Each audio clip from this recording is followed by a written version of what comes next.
Welcome back to Fundyland, Sees Red, where you are free to ditch the rules, and we are unmasking Fundyland one podcast at a time. I'm Sarah Terrace, and I am here with my co-host, Marci Preheim. What's up, Marci? Hey, everybody. Hey, Sarah. I'm here looking a little green.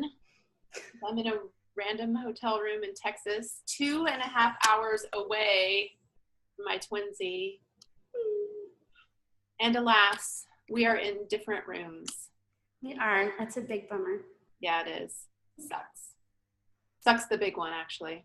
But we are here today, and we have a very special topic and a very special guest. Guess who our guest is, Sarah? Is it me? It's you, because it's me. You wrote a book. I did. On lust. On lust, something she is pioneering territory that no one has dared to trod before. And so we are heavily drinking. Here we go. Cheers. Well, mostly because we always heavily drink when we webcast. That's true. Who are we trying to impress? This isn't any different. Also, they have a free wine at this hotel. So I took like only from 5 to 7. So like I've taken a few trips down there and filled up beer glasses with the free wine, and I'm nice. Like, double fisting, yeah, man. This will work. That's the way to go. Yeah. So there you go. Anyway, important. And we have promised that we are going to have our friend Tim Fall on very soon. Mm-hmm. He's a bro. He's a huge advocate for women. We love men who like see it and get it and use their male privilege to speak for women.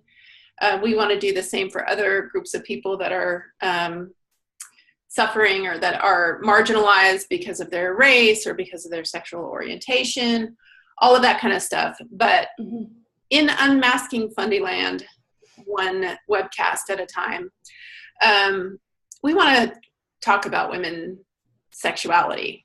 Of course, I feel like we always get around to sexuality. I mean, it's a favorite subject. And it might be. You know, frankly, that's why everyone loves us and we're so famous. But, you know, it's one of those things. But we have the expert here today. We have the one who wrote the book on female sexuality, the one and only Sarah Terrace. And so even though we are going to do our normal segments, our That's Not Sexy, Most Ridiculous Rule in Fundyland, of course we're going to laugh at fundies who are ridiculous and have all sorts of bogus rules and requirements, and their whole like women are only on this earth to be helpmeets for men, and that word helpmeet is it's just dumb. It's weak. That should be in the That's Not Sexy segment, because when I hear helpmeet, now I'm putting all them panties on, you know, every pair. All the panties. Sweatpants. And that's what, you know what? That's one thing I've noticed about fundies is like when they're giving a lecture, like especially on Facebook, it's so funny. Like when they're giving a lecture, they like jump into King James. So, thou shalt not abandon the wife of thy youth, or keep your water in your own cisterns, or like whatever. They like jump to the old English verbiage. The whole world is just like, what kind of freak show? Like, what are you even saying? First of all, what cistern? What the hell's a cistern? And they just, have you noticed that? Yes. Mm-hmm. I mean, I try to stay away from Facebook in general, but the Fundy sect specifically. But, you know, that might be a good idea. You know, now that it doesn't like trigger me like it used to, you know, it might just be fun. Yeah. I mean, I have been called, like, I got a comment on my blog one time. You are the serpent who wanders the field searching for someone to destroy. And I'm like, okay, first of all, that's the lion who searches for some. Get your biblical, like, animal metaphors. Great, man. Like, but yeah, all the all the old English language is, like, to me, I think we need to do, like, some sort of compilation of, in the future, that is we're going to go on a Fundy Old English lecture hunt for one of our shows, and we're going to find the funniest, most stupidest Fundy lectures that are in that's awesome. And nice. Feature them. I think we should do that. We should. That would be fun. That's a fun project. It wouldn't be hard, though, to come up with some stuff. Yeah. So, okay. So one thing that maybe most of our listeners don't know about you and me, that when we were in Fundyland, we were Bible teachers. It's true. So I probably taught through almost every book in the New Testament, and quite a bit of the Old. And I know you've done many Bibles. You were like the up and coming Bible study teacher that they were, like, grooming. I was. My career didn't last as long as yours, though. I got fired, kind of. I think I did the book of John, and then I did Philippians.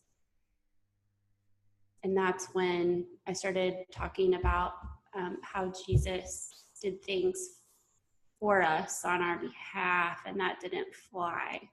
Yeah, what a concept. So, yeah. Thus ending my career in Bible teaching. Yeah, you don't have those, like, practical applications to tell at the end about now how you can get busy being like Jesus, organizing your closet like Jesus does, or John Piper's do you exercise like an unbeliever? That's always a good one. Oh my gosh. Yeah. Or appropriate to this topic that we're doing tonight, if you're struggling with lust, just look up at the sky. Oh, yeah. Do you remember that article? Yes. Oh, that's not like, how we love John Piper because he gives us so much fodder. He does. Fodder for our He does. Yeah, he keeps us busy. Yeah. So unless you have those, like, 3 practical applications to tack onto the end about how to exercise like a believer, I don't know, run the race. I bet we could just come up with some off the top of it. Run the race like a believer, like as if you want to win. Boxing, beating our body into submission. There's one. Boxing the air or something. Boxing the air. Is that in scripture? I don't know. Maybe I mean that may be in the bottom of my cup. I don't know. Boxing the air. Yeah. I thought that was Paul. The athlete, who doesn't concern himself with anything but training. Okay, so there. We just got 3 practical applications right there for exercising like a believer. Okay, so you can all see that Sarah and I are experienced Bible teachers. So you actually do some Bible teaching in this little book of yours on lust, on women and lust, exposed, forgiven, and embraced. Why don't you give us some old-fashioned Bible teaching? What did you find when you were studying scripture and writing this book that was different from what you heard in Fundyland about sex? Oh, yeah. Right, about sex? Well, about female sexuality. Okay. I'm like, well, I don't know. Let's see about sex. Well, let's see. Let's do it. Well, the woman at the well had plenty. Yeah. That I found out.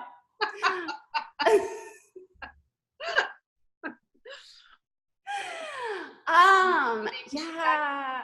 5 times. More than 5, right? Because she had been married 5 times, and the man she was with was not her husband. So at least 6 times. She's at least 6 times. Yeah. That's a lot for a Fundy woman, 6 times. Does it count? Wait. Does it count if you didn't like it? Apparently it does.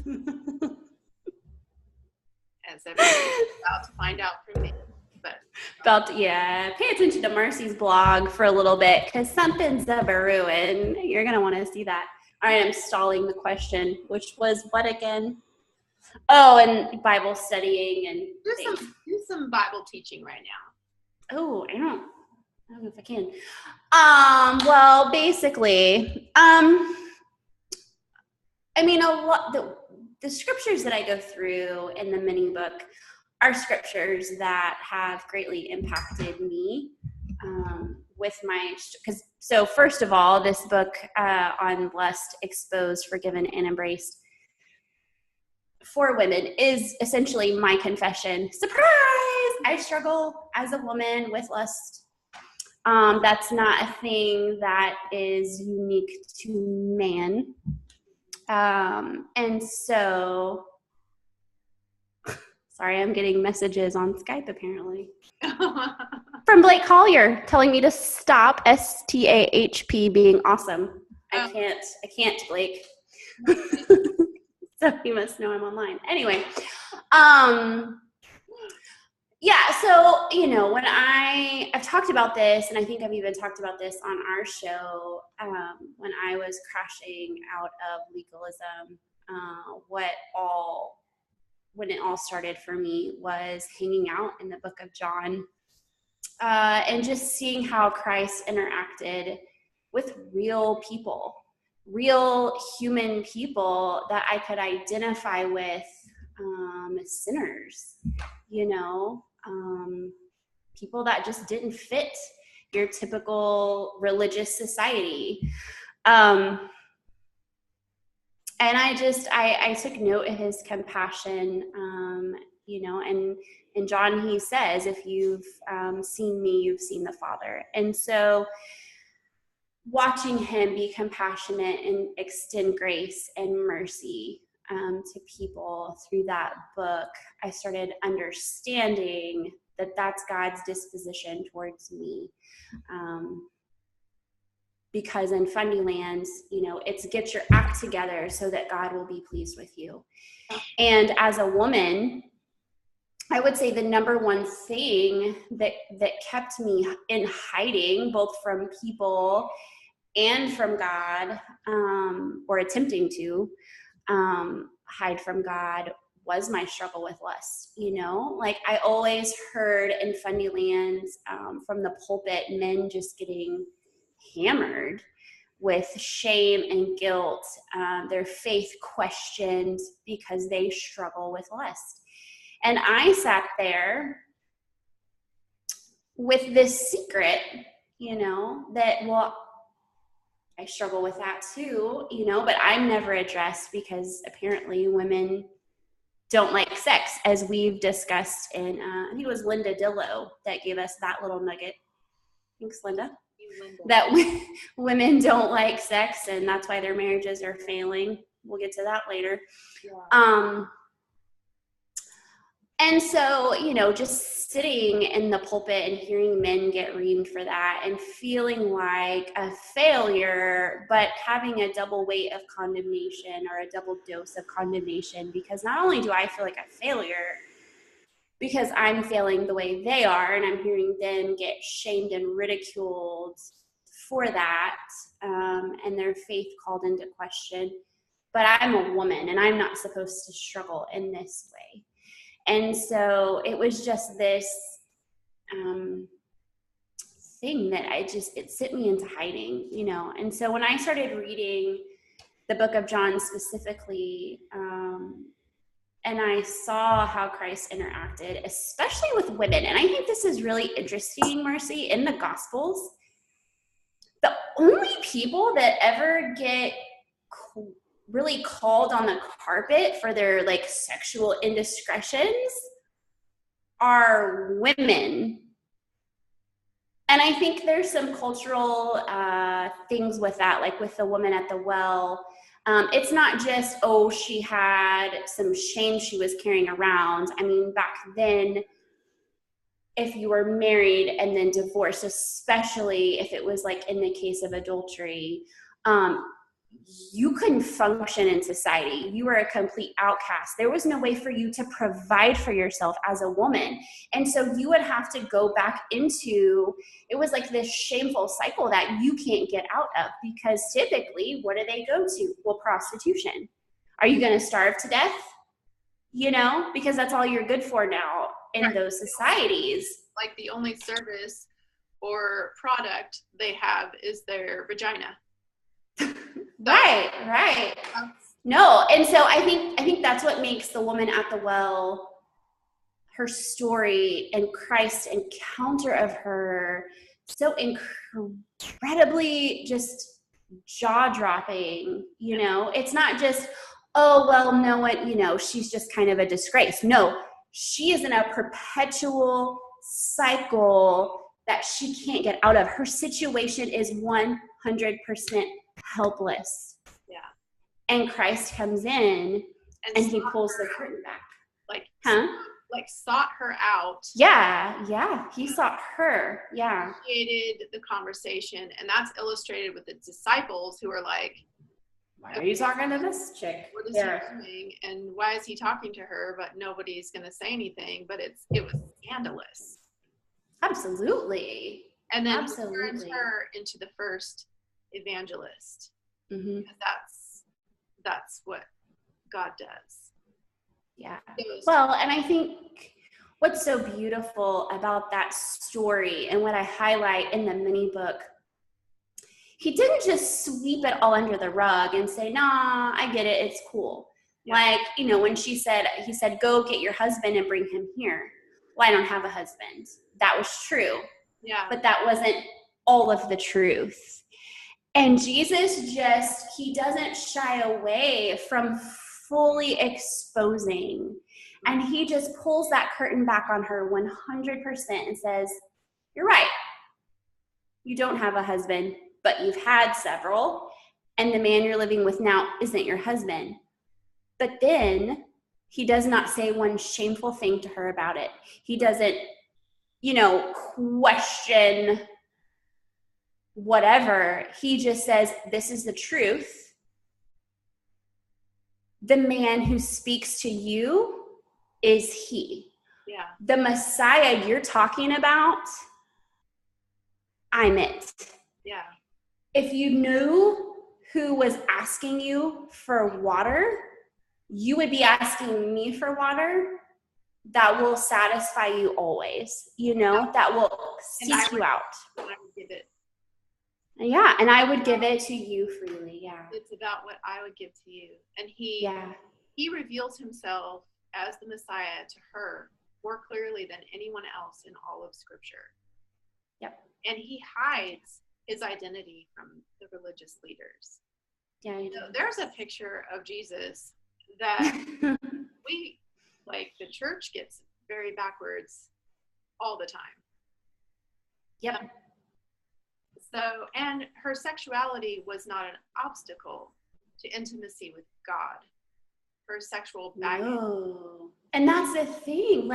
That's why her shame was removed. Yeah. He didn't come and say, okay, I know this about you. Fix that ish. Mm-hmm. Then we'll have a conversation. No, he showed up and he exposed it, and then he stays with her.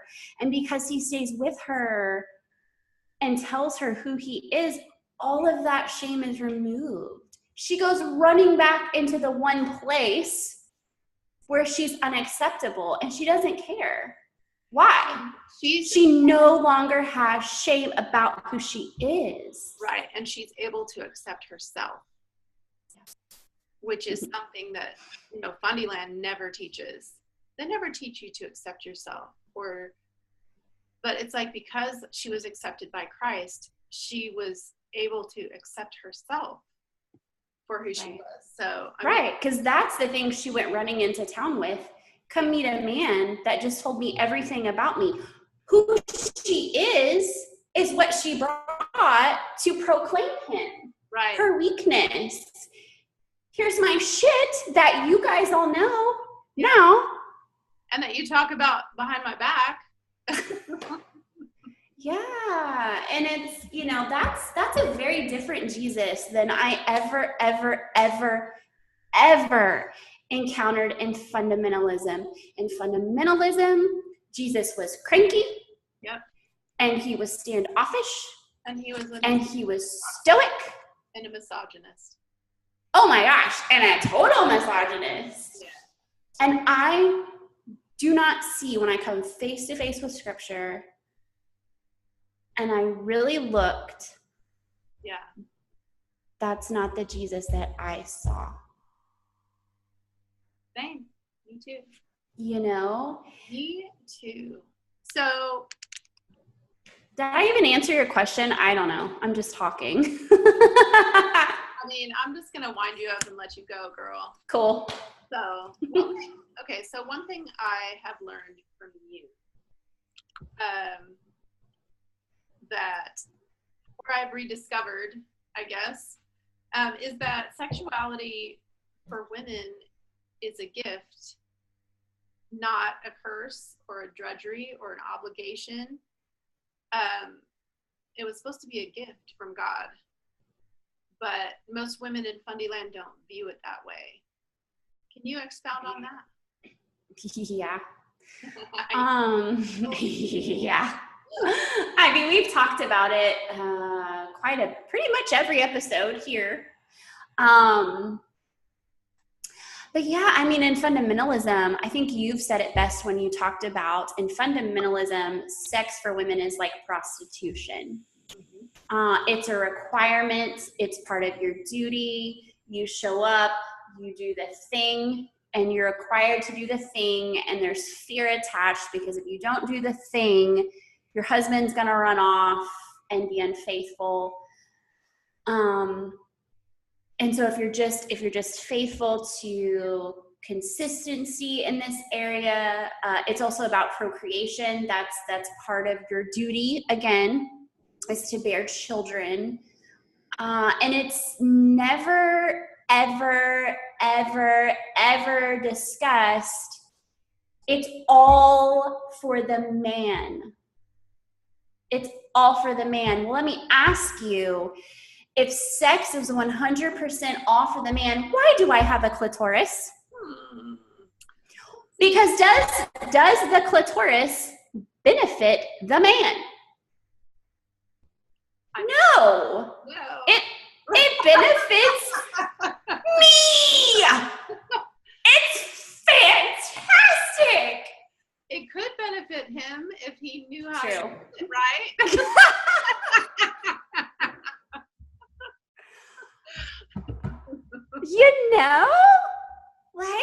Good point. It has no other function than No, and here's the thing, and I love Lauren from, we do our show A's Are Uncaged, when she pointed out something to me. She's like, Sarah, men, when they have orgasms, their body produces sperm for reproduction. When we have an orgasm, it's 100% disconnected from procreation. That's not a function of procreation. That is 100% just for our enjoyment, a gift. And that is not for man, that is for woman. And yes, that benefits the man, that he can enjoy, that you're enjoying whatever, or, just for you, yourself, it's enjoyful. I mean, a funny word. Woodbridge, Robert Mondavi. I feel like that's red blend for this podcast. The clitoris is for enjoyful. You heard it here first. I'm a writer. Yep. Well, I think that means we get to invent words. We do. Why not? But it is. It's for female enjoyment. I feel like, and it is the fact that we can have like multiple, oh my gosh, yes, that's kind of like payback for all the shit we've taken regarding, I don't know. I mean, the whole multiple thing. That's very enjoyable, I think. Word of the night is enjoyable. Yes, but I think the whole funny shame that overtakes women's minds, like it hinders the enjoyment enjoyment process, because like a godly woman doesn't do this or enjoy this, or right, like, well, where did we come up with that idea? Here's the thing, Marci. In order to have an orgasm, you have to let go of something. And that is control. You 100% let go, and you give your body over to enjoyment. That is terrifying, A, if you don't feel safe. Yeah. And B, if you're afraid of losing control of your body.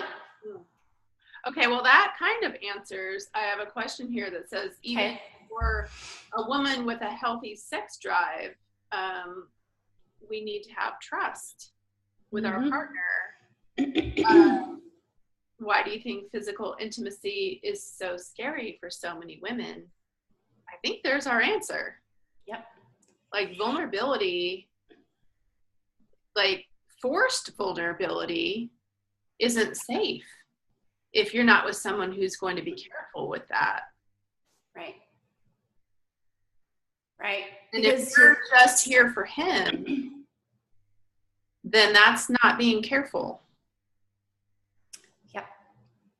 Right. Well, and if you're so, and I can't stress this enough, and we talked about it, I think in our first webisode while you were here. Yeah, because we didn't talk, I don't think we talked about sex in our last webisode, but what? Oh, because we were talking about parenting. Yeah, so we didn't really get into it. Yeah, I just lost my train of thought though. There went that rabbit. I chased it and got lost. I mean, that's what happens. It'll come back. I don't know. It's gone. Vulnerability. It'll come back. Maybe with this question. Okay. Since you're like shaking around like that, I'm just going to go ahead and tell our listeners that we toyed around with the idea of having a breastisode.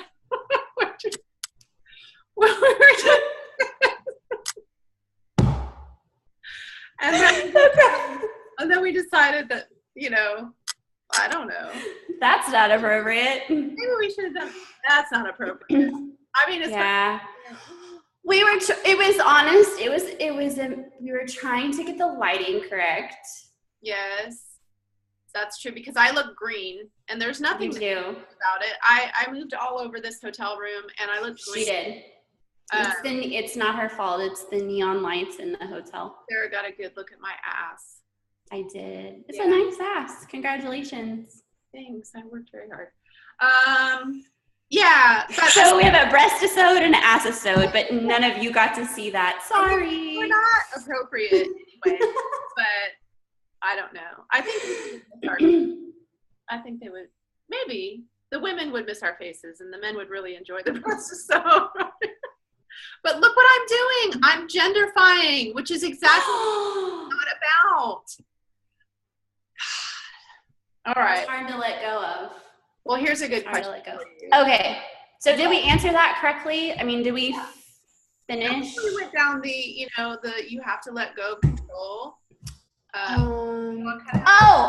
think I know where I was going.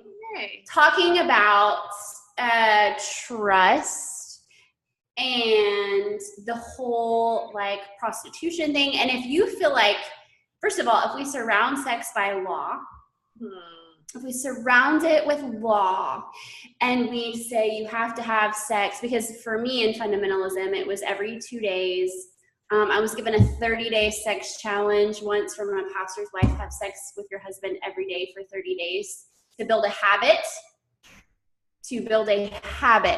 Of having sex. I don't know about you guys, but the most fun thing ever is building a habit for anything ever. I mean, sounds like a boner killer to me. If I ate ice cream every day for 30 days, I would freaking hate ice cream at the end of that month, right? Like that would not build a habit for me. I would be begrudgingly. I'm trying to apply queso to that. Queso's different though. And I had also, okay, but here's the for realsies on that, because I live in Texas, so I have an ample supply of queso. I don't always want queso. Oh, okay. Yeah, and I hate to burst your bubble. Don't live in Texas, because your love affair with queso will cease. Just like my love affair with sex ceased, because I have always been a sexually driven human being. And then you put me in Fundyland and you hand me lots of law regarding sex, the sex challenges, the fear that if I don't have sex with my husband every 2 days, he's going to burn in lust and he's going to have an affair, or he's going to watch porn all day, or what have you. They do that shit anyway. So, right. I mean, it doesn't matter. It doesn't matter. But you're putting all that. So you cloak it in law. Well, guess what? I don't want to do anymore. Yeah. You know, it's not. It's you've taken. It's also a way to blame the woman when the man goes and does whatever, and that's bullshit. I mean, but seriously, women left in Fundyland. How are there any women left? Because I'll tell you why. Because that shit is attached to their approval from God. Yeah, you're right.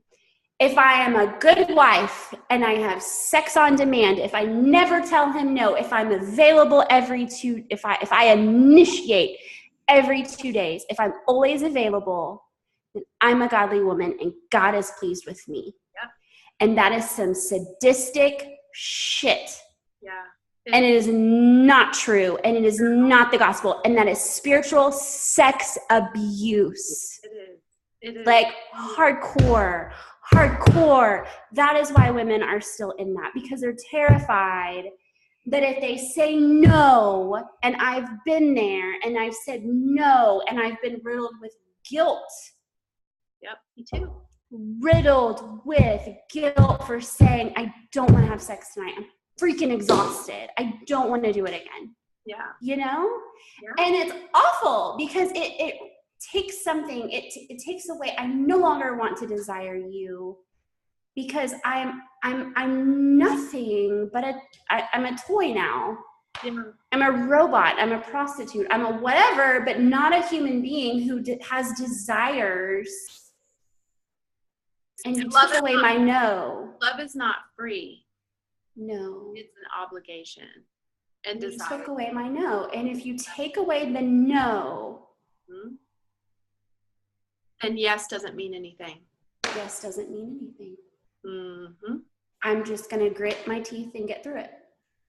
Literally. So what I hate to interrupt you because you're on fire, girlfriend. I'm fire. I'm on Woodbridge Red Blend. What reactions to this book have you gotten from men? What different various reactions? I gather, I know you pretty well, and I've watched a lot of this play out.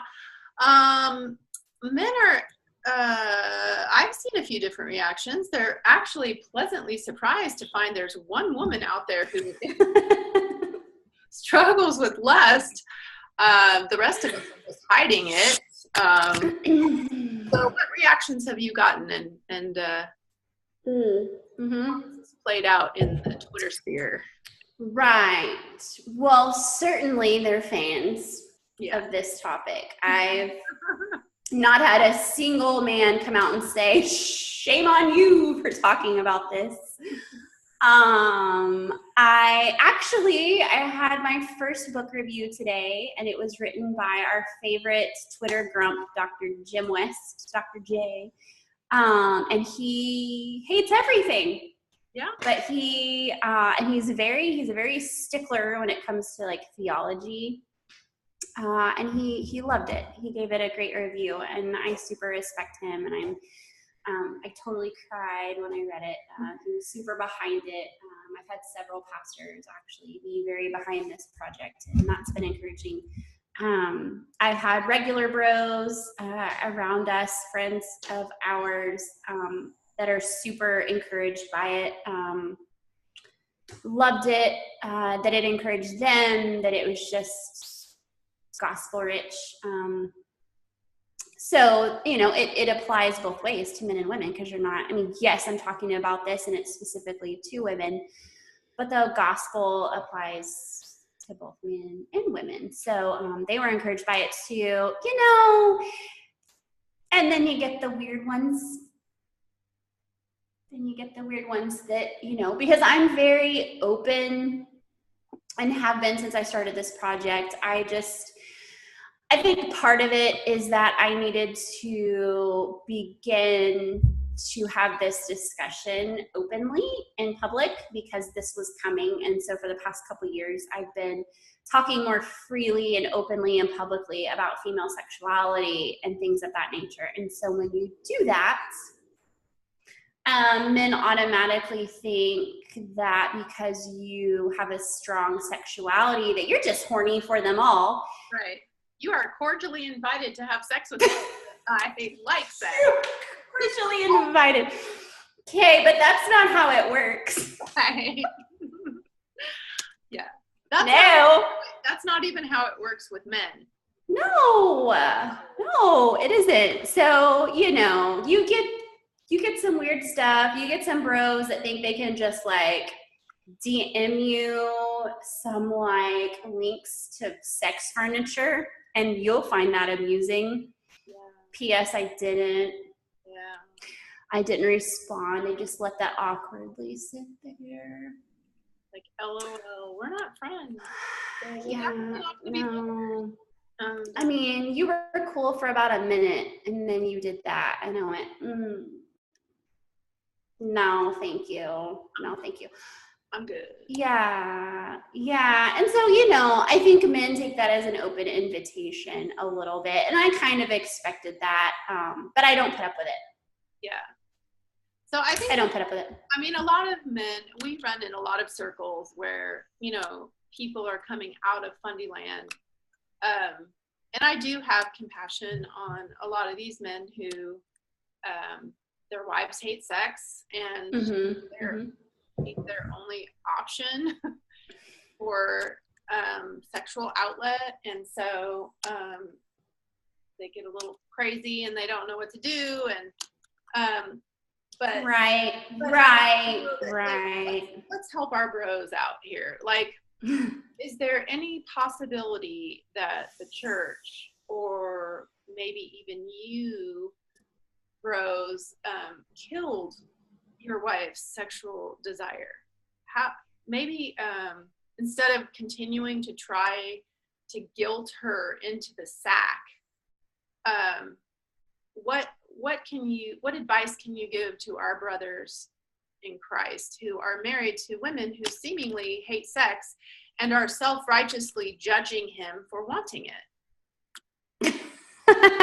Well, that's a loaded question. I mean, I think the frustrating part is that the church is always telling men how to get their wives in the sack. Manipulative. It's so manipulative, and we see right through it.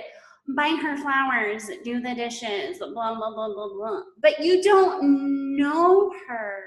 Right. You haven't taken the time to know who she is, because guess what? Not all women love flowers. I don't.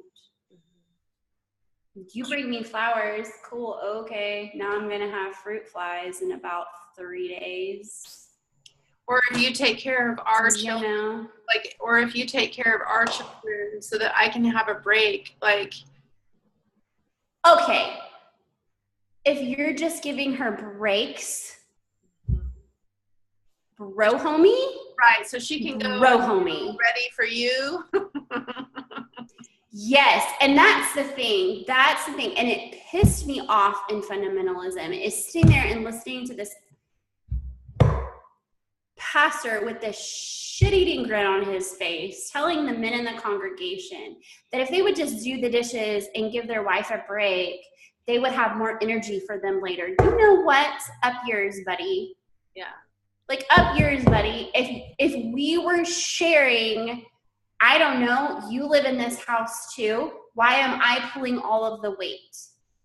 Well, why am I pulling all of the weight? If you were equally contributing, then I wouldn't be that freaking exhausted to begin with. And giving me a break? It's purely transactional. That's the problem. It's like, okay, I'll do this for you, but then you have to do this for me. It's like the guy who takes you on a date and expects you to sleep with him because he bought you dinner.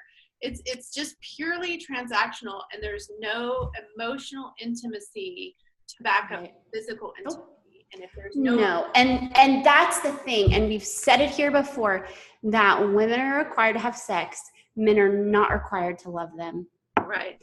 And that's the thing. You men can withhold emotional intimacy, and they can do the dishes to relieve you and put the kids to bed, and now you have to give it up.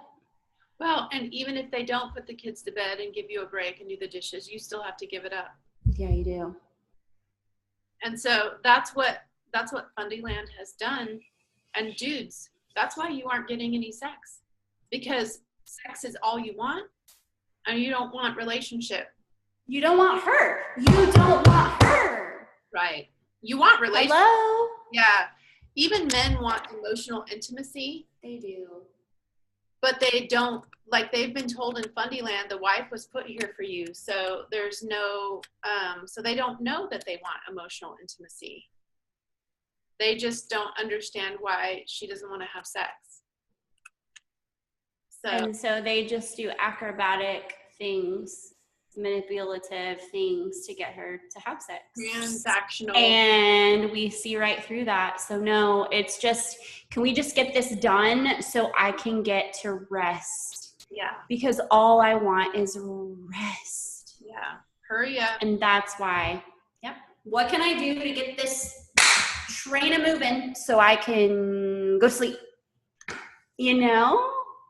Yeah, and she doesn't have energy to enjoy herself, much less you. Yeah, yeah. There's so much condemnation in Fundyland surrounding the sexual relationship. It's like, there is therefore now no condemnation for those who are in Christ Jesus, except when it comes to sex. And there's all sorts of condemnation. There's condemnation for frigidity, there's condemnation for lust, there's condemnation for masturbation, there's condemnation for, it's like, somebody could pay somebody to give them a massage every week and nobody would think twice about that, but pay for a prostitute, and then that's, it's just like, prostitution is not just limited to sex. It's treating any intimate interaction as if it were a duty or a job or something I could pay you. A commodity. Mm-hmm. Yes. And so that, then that's how spiritual abuse comes into play too. It's like, you hear about all these pastors who are sexually abusing women, but they're also abusing women by robbing them of their time. By requiring, by exchanging transactionally God's favor, because I speak for God as the leader of this church, and telling you to do this, and you're on this like hamster wheel to please me, and you will never receive that approval. You're just going to be constantly striving for it. And so guilt is just such a huge part of the church. in America. And like, that's what the gospel came to remove, is our guilt, so we could live in freedom. And we have like trained people to live in even more bondage than they would if they were just in the world. Oh, by far. I mean, you know, I've talked about it on here before, but the whole like conference where the elder's wife was standing up in front of the church, they did a sex conference, and she stood up in front of the church full of men and women and was crying and told women, like, I know you don't like sex, but if you can just picture Jesus standing at the end of your bed. If you need to picture Jesus standing at the end of your bed, number one, you must be terrified. Yeah. And you need something to comfort you to get through that. Mm-hmm. Then something is very wrong with that picture. Yeah. Something is very wrong with that picture. To me, that sounds like someone being molested, to be honest. Yeah. Like, I just need some hope to get through this moment. That is not a woman who is free. Yeah. That is a woman who is in bondage and who is having to have sex against her will. And that is some mess right there. Yeah, it is. I mean, and that's characteristic of sexual assault, is that, and even people who were, you know, molested as children, that's attachment. Yep. When you're going to your happy place in your mind, or you're going somewhere else in your mind in order to get through this, that's detachment, and that's super unhealthy. The church is training people to be like psychologically unhealthy. Yeah, they are. Yeah, they are. We're gonna teach you to have sex in an unhealthy way, and then we're gonna give you a coping mechanism to get through it in another unhealthy way. Right. I mean, it's just abuse upon abuse upon abuse upon abuse. And then what, I mean, I would have to say, like, oh my gosh, then what does that do to a woman spiritually, to have to picture Jesus in order to have sex? It's like, we made a joke about this before, but you know, that was like a year ago, and processing it, like, right? Like, God is making me do this thing for him to be pleased with me, and it's empty and horrific that I have to go to this other place. Like, yeah, that's a violation. Oh my gosh. That's a violation. That's not even consensual. And when it's not consensual, it's rape. So, so there's, you know, obviously we talk about the brokenness in Fundyland. It's epidemic. I've talked to 2 women this week who were spiritually and sexually abused by the church and cast out and blamed. There's just so, in an effort to sweep abuse under the carpet or under the rug, women have to carry the shame of the men. Yep. And we can only do that for so long until we cannot do it, because we are not Jesus. We were not built to carry other people's shame. Well, and in order to continue carrying their shame, you have to deny self, like, who you are. Yeah. You know, like, you have to push self so far down to do that. Ugh.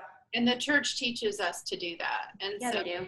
Like, I feel like you and I are kind of coming out on the other side, finding freedom and healing, and it's been a journey, and now people are reaching out to us in droves. Like I said, I've talked to 2 women this week who were basically raped by spiritual authorities, and the church swept it under the rug and did not protect them. That's some Ezekiel 34 shit right there, where it's like the Lord is like, I am not pleased with you shepherds. You are like ravaging the sheep for your own pleasure. and I'm not happy about it, and I'm going to come and remove you, and I'm going to shepherd the sheep myself. So it's a very hopeful passage for people who have been abused by the church, but we are not backing down. We're writing books like crazy. We're writing blogs. We're webcasting. We want to hear your stories. We want you to reach out to us. We'll tell your stories if you want us to. We'll just listen if you want us to. But what word of encouragement do you want to give to people? So there are, you're not the only one. There's a shit ton of women out there who, I mean, we all have sexual organs. Right. Once you get that going, you want to, you can't really turn it off. Like once you figure out how it works, and maybe that's why men struggle with it more than women do, because they figure out earlier how it all works. Well, I don't know. I've known that works for as long as I can remember, but okay. Yeah, I know that. I mean, it's like that one of those things where, once I figured out how it works, and I was maybe 18 or 19, I was like, holy cow, that does that. So I would like more of that.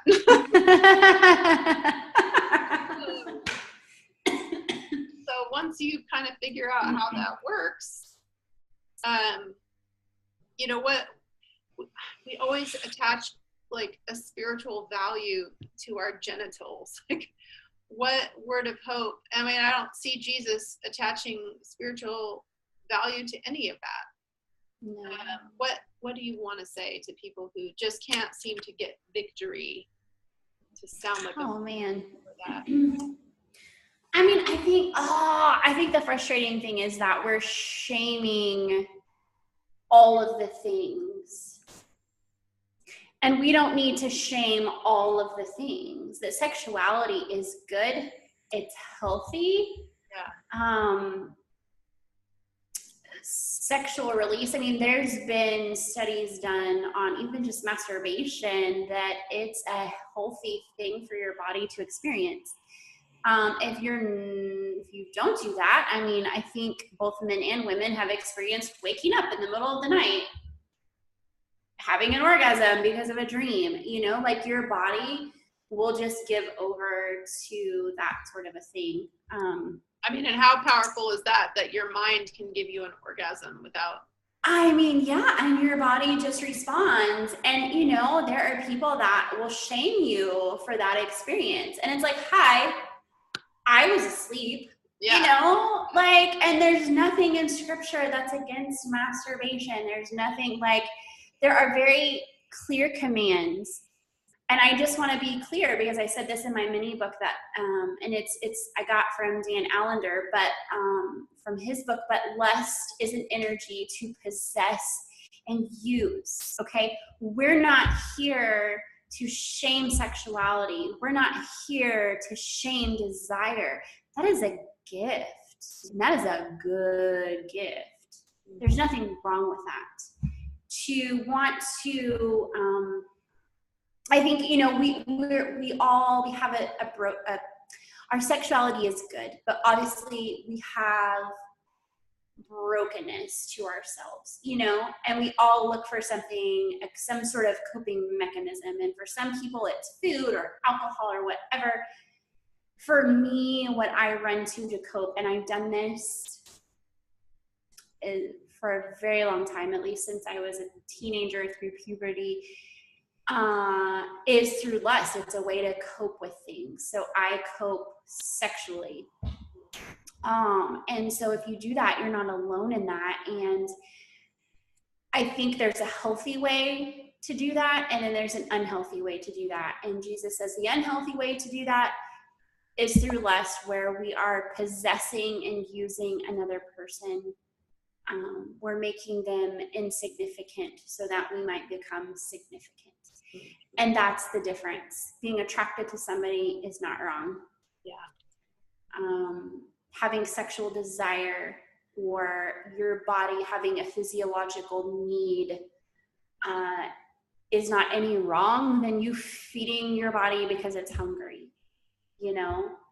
And I think that's where doing a little bit of a research and getting outside of like fundy thought is going to benefit you, because, you know, research has been done that there's definitely a healthy way to handle things in your body and to have release, and that's not wrong. So I kind of wanted just to say that, to separate, because we shame it all. If you're a fundy, you know this. All of the sex is wrong unless you're just giving it up to your husband day in and day out when he expects it. It's wrong one day and wrong the next. Oh my gosh, and if that's not a mind F, I don't know what is. Like, no sex, no sex, no sex, no sex, all sex, all sex, all sex, all sex. Like, you have to switch it. Like, it's like a switch. No human works that way. Like, and that's the thing that I think, you know, a lot of women, since I've begun speaking out publicly, they really struggle to have orgasm. You know why? Because they don't know their bodies. Yeah. Because they've been taught to know your body, to know how to get it to climax is evil and sinful. And it isn't. That's nowhere in scripture. That's nowhere in scripture. And so we cannot call that a sinful thing. And if we don't know how, then how do you expect your virgin husband on your wedding night to know how? No, you have to be able to communicate that. And if you don't know what to communicate or how to communicate, and if you don't feel safe communicating, of course you're not going to experience that. Yeah. And so I would just say, because I feel like I've talked a lot about this subject, and I have women either A, coming to me, I want to experience orgasm and I don't know how, or they come to me with shame. Yeah. Because I've said that I'm a very sexual person and I don't have any problem in that area. And so they feel deficient. And I want to say, no, do not feel deficient. Number one, every woman is different. Number two, experience and knowledge is everything. You know, like the more you know you, the more you can explain you. Yeah. And if that emotional intimacy is not there, you're going to be afraid to let go. So it's sex and sexuality is so complicated. So let's stop shaming ourselves and let's stop shaming each other for that in general. Yeah, you know? Even talking about it with your spouse, you feel shameful. Like it's just kind of one of those taboo subjects. You know, you like do it in the dark. Right. In Fundyland, right. you just do it in the dark and you don't talk about it. And so if there's any frustration there, well, that doesn't get addressed because, you know, half the time we don't talk about it. Yeah. We don't talk about it, or you have to dance around his ego because it's so fragile that you have to carry that too, you know. So right. And I think that men want to experience their wives. Like, I've had women say, like, my husband wants to help me get there, but he doesn't know what to do, you know. So I don't think that men are necessarily selfish. I just think that they don't know how. Yeah. And I think there's a shame. Well, and I think there's a shame that comes from men. I can't get my wife off. Well, I'm kind of a loser then, you know? And it's, no, you're not. You just have a lack of education. Yeah. Both of you possibly, and you might be missing out on some emotional intimacy and some communication. And so I think you start there. You know, so I don't know. And then I would just say, on the less end of things, I don't, and in the mini book, I don't fix it for you. I don't know how to fix it for you. I don't know how to fix it for me. I don't think it's something that can necessarily be fixed. But I think there's a place we can go. Yeah. You know, there's a person, there's Christ for sinners, that you can go and you can bring your confession and you can know that you're safe because he does get it and he does forgive it and he does embrace you.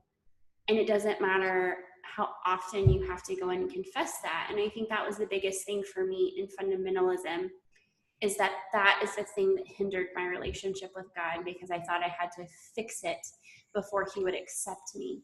Yeah. And that was a very hopeless place to be. Or repent well enough to. Well, but then you have to. But then the 20th time you're repenting of it, you're like, well, I said this last time, and obviously I didn't mean it. So,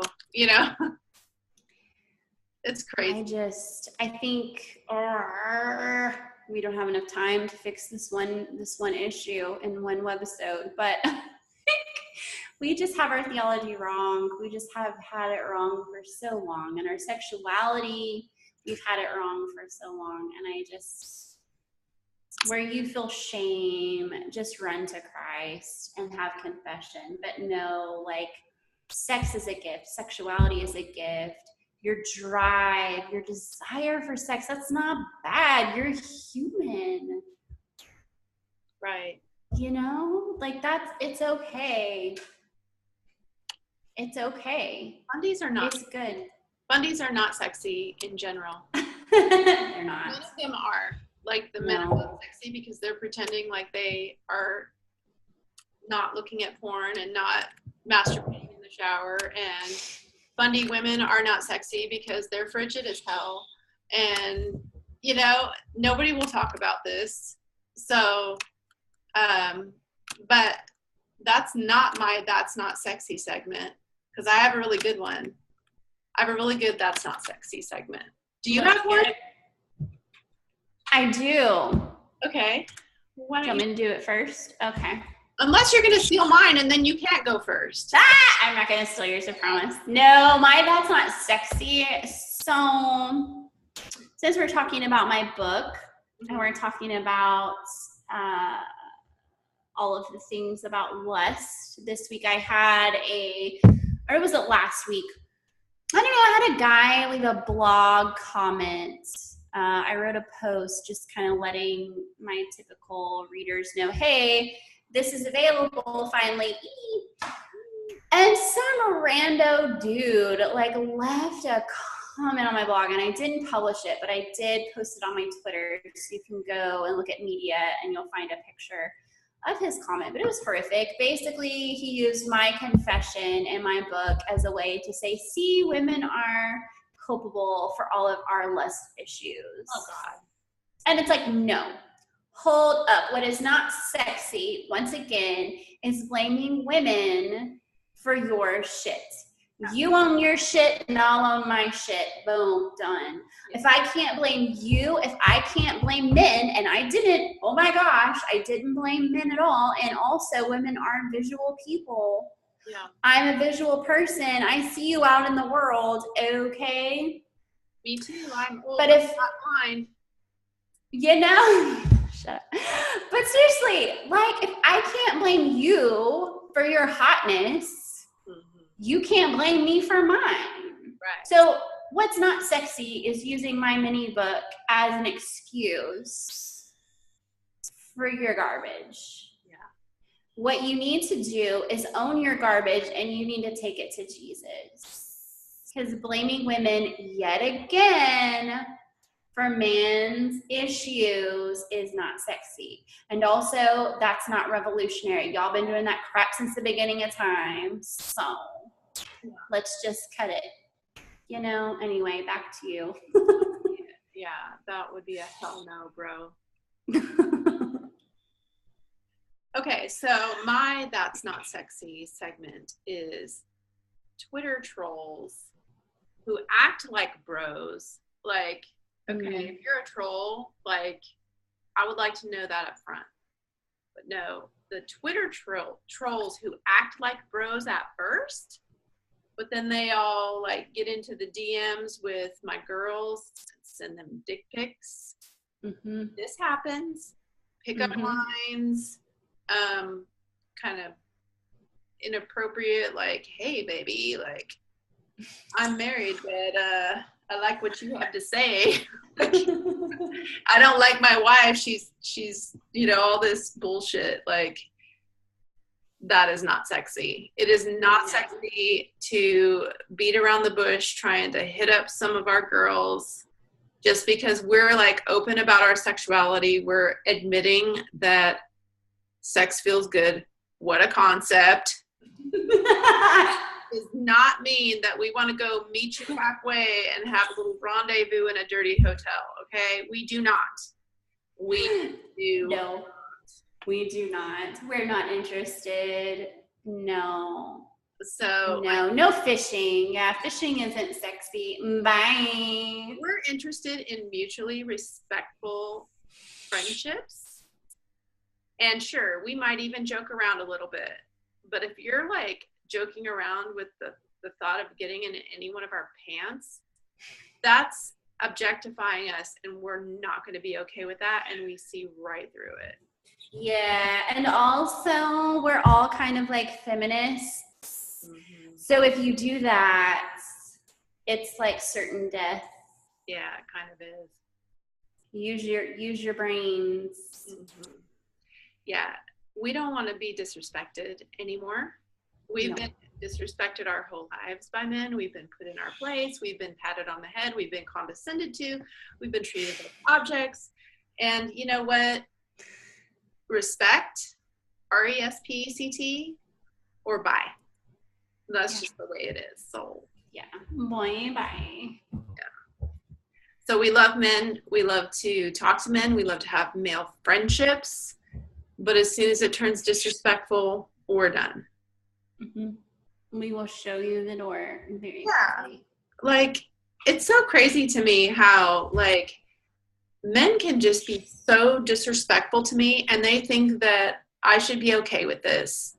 But then if I'm even like raise my voice, or I'm even like, bro, that is not even okay, they're just like, well, oh, how dare you speak to me like that? I can't, well, you know, it's just like, why are you entitled to respect, but I am not entitled to respect? No, I don't play that no more. Mm-mm. So I like the webcast because then I can do the hand motions. Yes. Okay, I can't do the hand motion I really want to do. Why? Marci wants me to do the hand motion. No. We'll get kicked off of YouTube or something. I don't know how to do the blurry thing.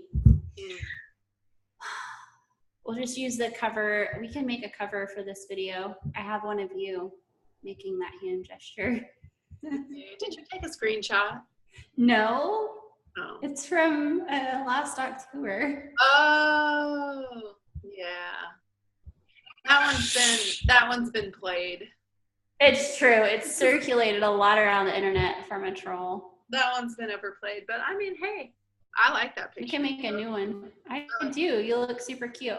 Well, at the head of the table where you demand to be. Yeah, I'm such a bitch. I can't believe I invited all those people to my house. What a bitch I am. I can't believe, like,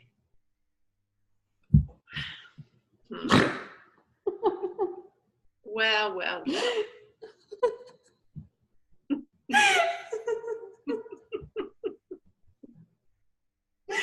Okay. Are we out of segments? Well, I feel like we have, we were going to do the most ridiculous. Oh, the most ridiculous rule. But, we're going on, I feel like we're going on an hour. So, Are we? Okay. We can save some of our treasures for later. True. We'll save some treasures for Tim. Yeah.